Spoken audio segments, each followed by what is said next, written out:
Welcome to the Unlist. If you notice, I'm wearing the same shirt that I wore in the last video. And it's not because I filmed them back to back. It's just coincidence. These things do happen. Last time this happened, though, it was actually 2 back-to-back recordings, but this time it's just me wearing the same shirt because I like this shirt. So real quick before I get into the video topic, which is my violet fragrances, I'm going to go through all my violet perfumes that I like the most. This is a local pub that I go to very often on Fridays normally, and here's the actual back of the shirt. You can see it. But it's called the Goose Pub, and it is got a goose for a mascot. And I support my local pubs, so I'm there quite often. And I wear the shirt quite often. I own 2 of them. I have a red shirt as well, in addition to this. Plus, I've got like 2 of their hoodies, you know. They're not sponsoring me.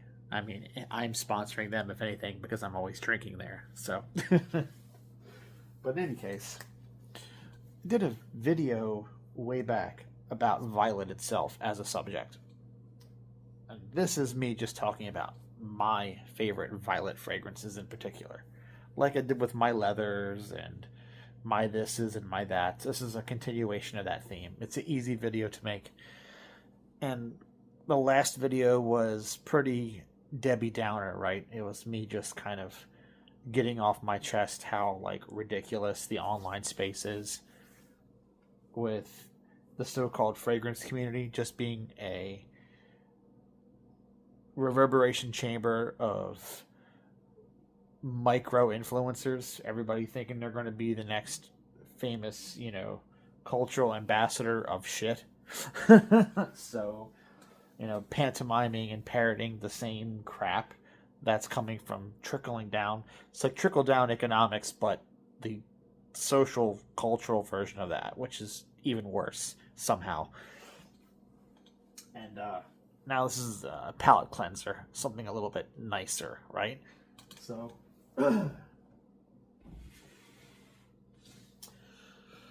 it's no secret that I love violet fragrances. I have quite a few of them, and if someone were to ask me what I like more, like violet, rose, jasmine, lavender, it'd be a tough call.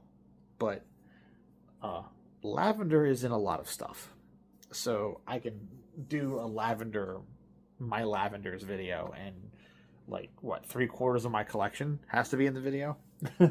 So, but to have you know, violet fragrances, you have to kind of go out of your way for those, right? Because even though violet leaf does turn up in a lot of things,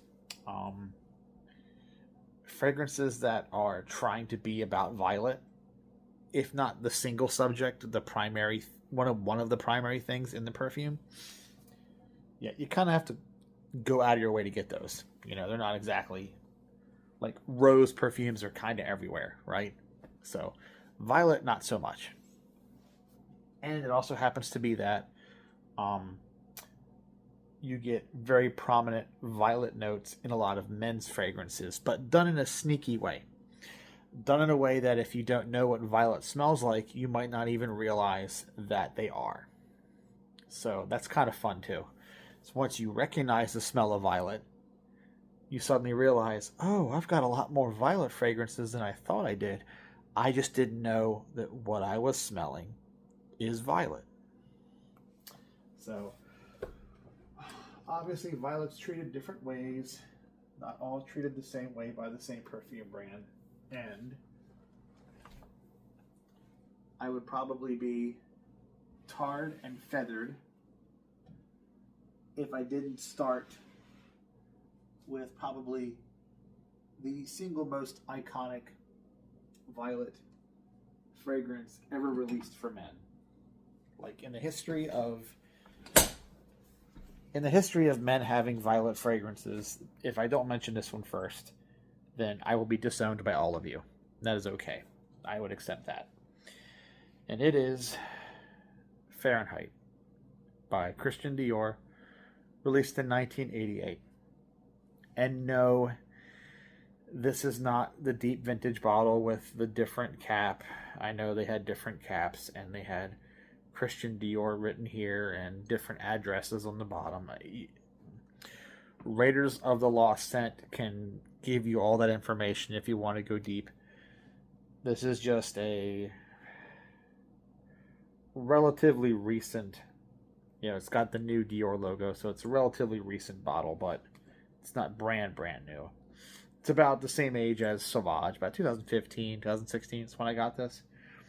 And so the reason why Dior Fahrenheit is like the violet fragrance for men is, well, it's often called petrol violet.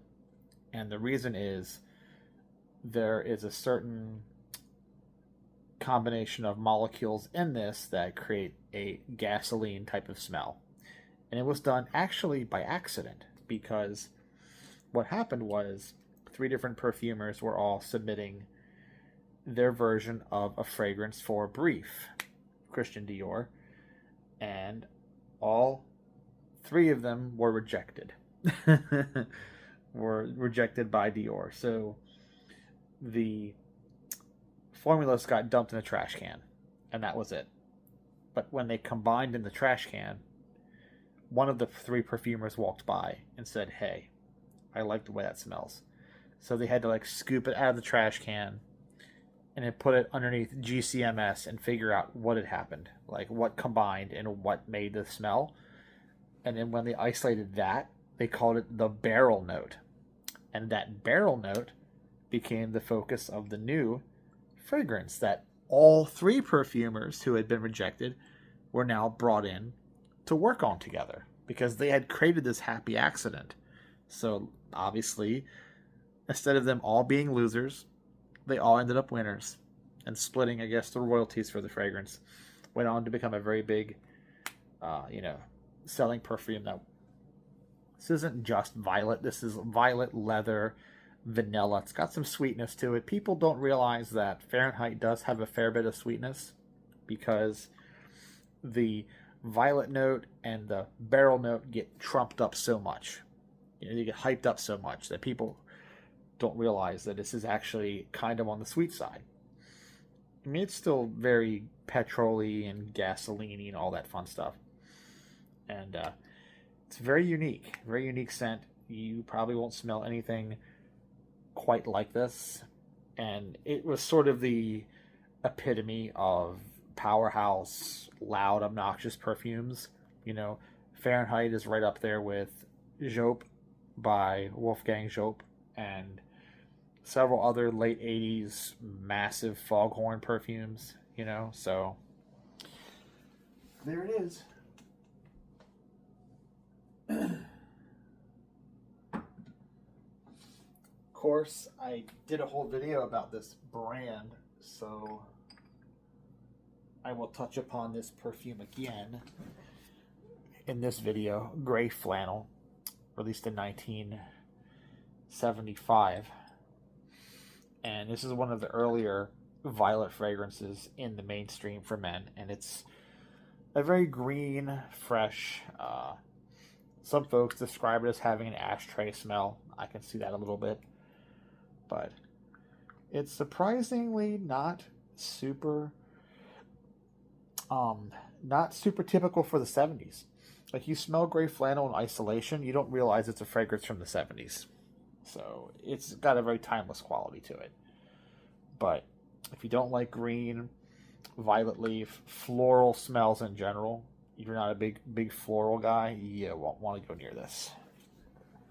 Definitely plays on the more floral aspects of violet.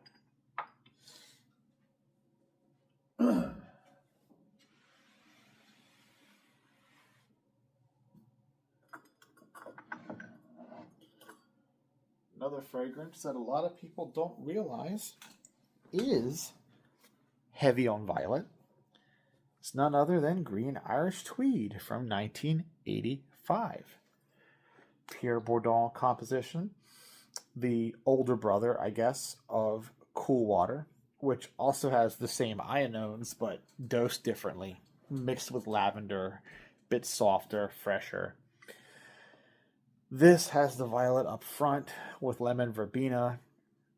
It's got some iris in here as well, which are also done with ionones, some vetiver, some woodiness.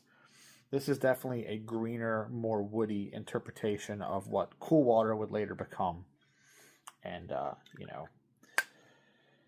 it's really expensive, unfortunately. This is an older bottle, back when they did these 4-ounce bottles. They don't do these now, but if I had to get rid of all the other creeds in my collection, it would be a showdown between this one and Bois de Portugal. I think Bois de Portugal would still win, because if I had to ditch this, I could wear this next fragrance instead.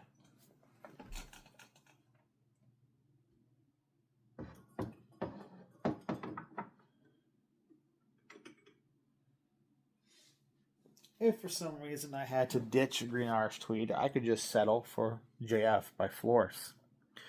Released several years later in 1993. It is not an exact clone. Okay, it is not like Cool Water. It is not exactly like Aspen, which is a bit on the greener side. This takes a very naturalistic approach. And while it does have violet in it, it has a lot more lemon. It has bergamot. It has just a lot of really interesting, fresh, citrusy nuances to it that, in my opinion, make it a slightly different experience from things like Cool Water and Green Irish Tweed. The violet is very prominent here, but not as prominent as it is in Green Irish Tweed. But yeah, you get lemon zest, you get armoire, you get a little bit of amber. Amber kind of softens it up somewhat in the base. But it's one of the more like lemony kind of violet fragrances that I have. And the violet is not coming out and punching you like it does in Gray Flannel. It's not coming out and punching you like it does in Fahrenheit. It's subtle, but I like it.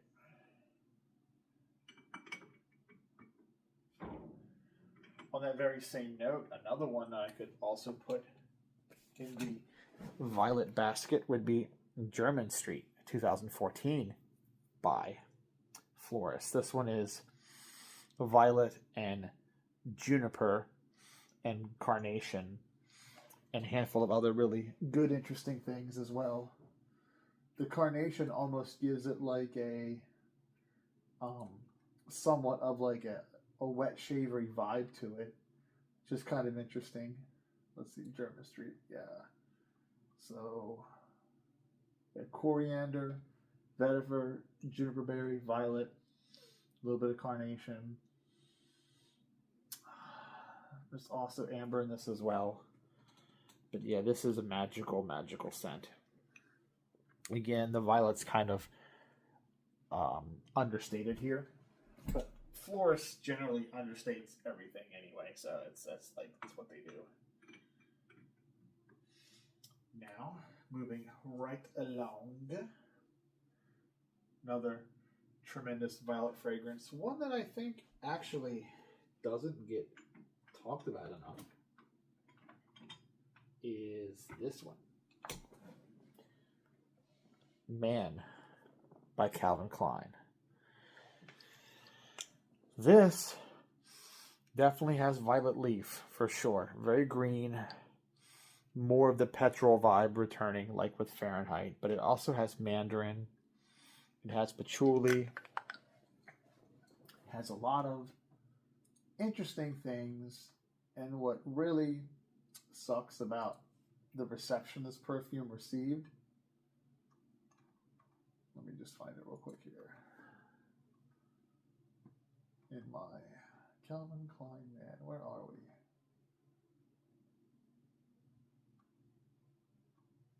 Yep, here we go, 2007. Harry Fremont, Jacques Cavalier, two very prominent perfumers, worked on this, and it's got all of the hallmarks of something that would be great. You know, it's got that violet leaf. It's got mandarin. It's got a little bit of mint in here. It's got amber and sandalwood and patchouli. But it released at a time in 2007. It released at a time where there was low faith in Calvin Klein. Calvin Klein was on the ropes because they released 2 men's fragrances in 2002 that were divided by age. Crave, which is now a unicorn because if it's discontinued, of course it has to be amazing. So everybody bought that, even though it was hated when it came out. Truth, which was marketed to older men, was also kind of thrown back in Calvin Klein's face because even though it was marketed to slightly older men, it had a very fresh, contemporary vibe. And, the whole thing is old men can only wear stuffy fougères or whatever. So that didn't go over well. So then in 2006, they came out with a very fresh, sweet, ozonic perfume that was very much in touch with stuff like Fierce and whatever. I liked the fragrance. It was called Euphoria Men, but again, wasn't received very well. So then, as like an apology letter, they released this, which was very masculine, violet, violet, bay, nutmeg, all these masculine notes that swirl around in here. The bit of sweetness, a bit of the amber. Very expertly done, very good, but the good faith with the buying public was already lost. So that's the problem. In fact, Calvin Klein never really would get back that good faith. They would continue releasing weird and experimental perfumes throughout the 2000s and the 2010s, and they would just attempt at trying to get back the zeitgeist that they had lost when they were on top of the world with CK1 and Escape and Eternity and Obsession and all those. They would never really get back there, but they would try and try and try and try. And this is one of those tries. So I want to ask you to set aside your personal biases. I know a lot of people in the online fragrance community like to slag on Calvin Klein. They're cheap, weird bottles, whatever. And just do yourself a favor and try this out. Okay. So they spent a lot of money on this packaging, so they felt they were going somewhere with this, clearly. And I like it.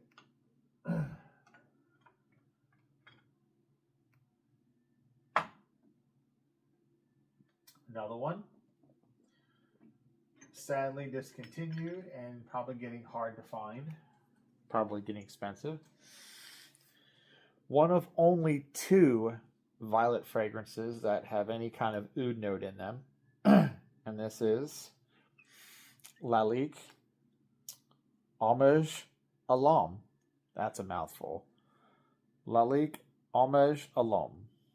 And if you can manage to say that 3 times fast, you still won't get a bottle, unfortunately, but you'll be one step closer. This is made by Method Laurent and gosh, I think that's wait a minute.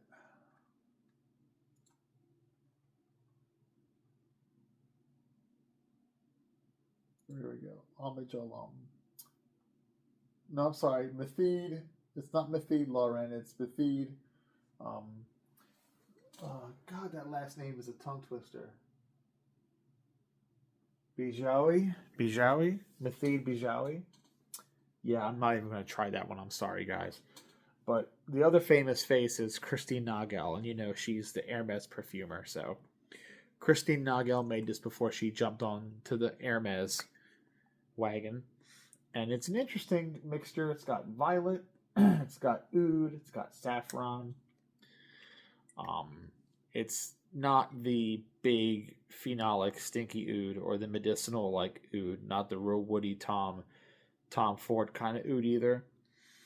It's honestly, I would be surprised if there's no actual oud of any kind or even a molecule. I think oud was just kind of slapped into the note pyramid and there's not actually any oud in this. I'd be highly suspect that there was, but it's an impression of oud. It's got a little bit of a oily, sort of woody note in the base, but primarily you're going to get this really kind of almost Parma violet type of violet, very very fruity, juicy, floral candy almost violet, but it's tempered by the wood notes and the saffron, and it's not as sweet as you would think. It's really interesting. It's really interesting. Like it quite a bit.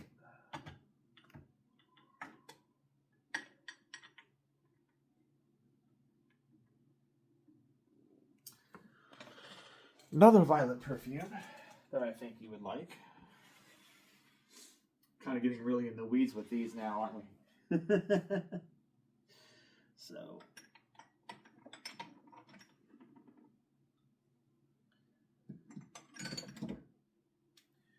you guys are probably familiar with this fragrance.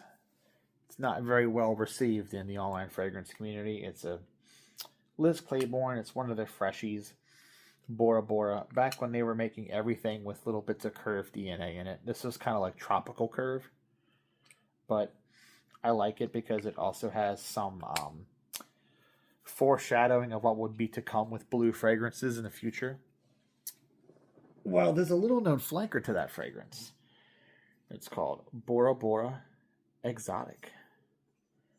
And Bora Bora Exotic, first of all, smells nothing at all like Bora Bora. So if you don't like Bora Bora, that's okay. You can dislike Bora Bora all you want, because this is a violet fragrance. It's a very strong violet fragrance too. Imagine someone taking Fahrenheit by Christian Dior and removing the vanilla and then adding in mint. So not only do they take the spiciness out and the sweetness out, but they add in these cooler notes. So what you end up with is this crazy, almost like frosted Fahrenheit. Like they had like a Fahrenheit had like a Sub-Zero flanker or something that didn't last very long, and it's cost $1 million now to find on eBay. But this is like an alternate take on that. And if you just want your raw, you want your violet to come running at you, you know, you don't want to hide behind anything, this is a good fragrance. It's very uncompromising. It's not expensive either. You won't pay $1 billion for this, like you will for that Fahrenheit flanker. You'll definitely pay $1 billion for that.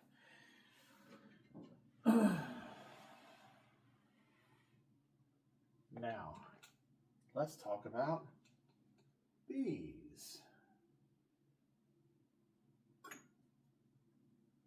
To me, these two are like,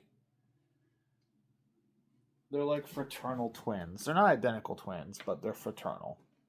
They came out the same year by the same perfume house, 2014.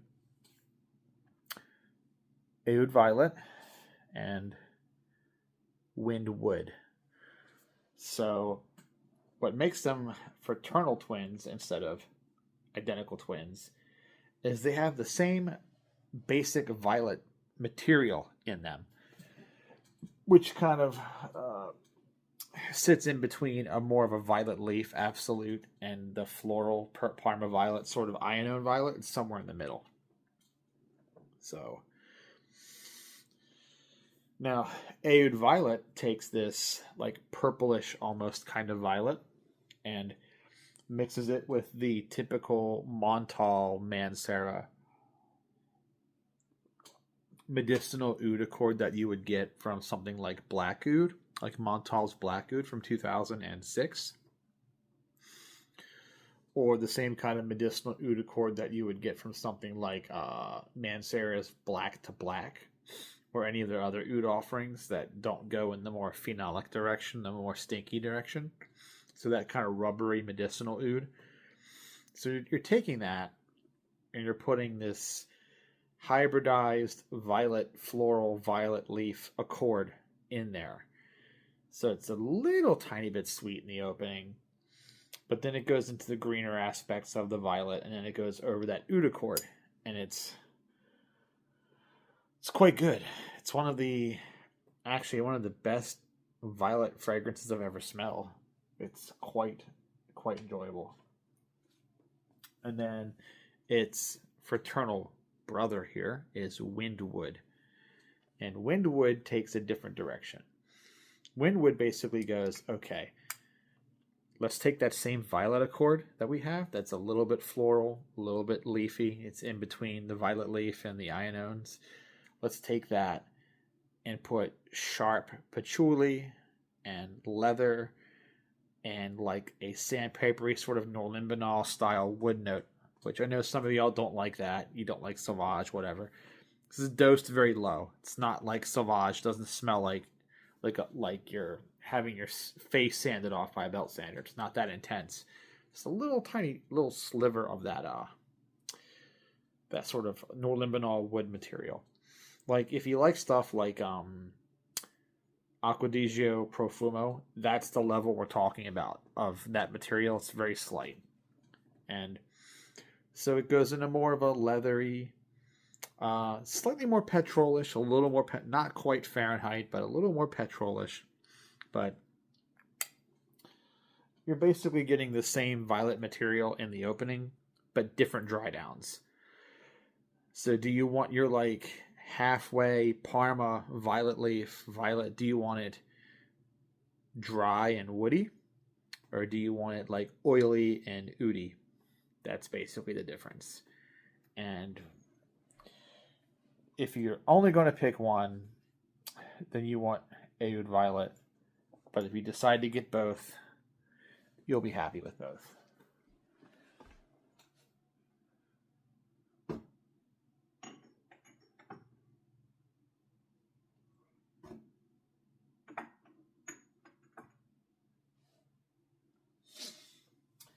Now, I think that is going to be just about it. Thinking, are there any other prominent violet fragrances that I own that are worth talking about? And I am inclined to say no. I think I actually, for once, covered all the ones I want to talk about. Yeah, Bleu de Chanel has a violet note in it.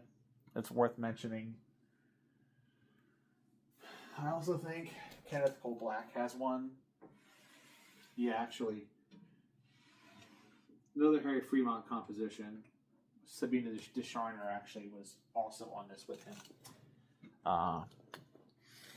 Wouldn't really call it a violet fragrance though. I mean, violet's part of it, but it's definitely in there. Like Prego, it's in there. Same sort of deal with this. Okay, here we go. A lot of people compare this fragrance, Realities. They compare this to Dolce & Gabbana Pour Homme. And I say, yeah, sorta. Except more violet in this. So Dolce & Gabbana Pour Homme has a little bit of violet, but primarily it's about lavender and the tobacco notes, that sort of thing. This kind of amps up the violet significantly. So it's a much greener take. I mean, the fluid kind of tells you what you're in store for here. Much greener take. So while, yes, it's comparable to Dolce & Gabbana Pour Homme, it's not a clone.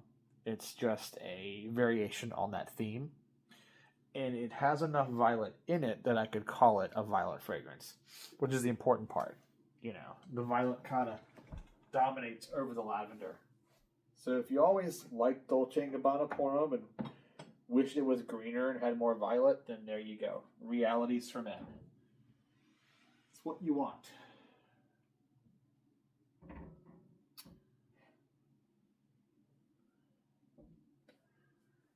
Oddly enough, there are no significant violet.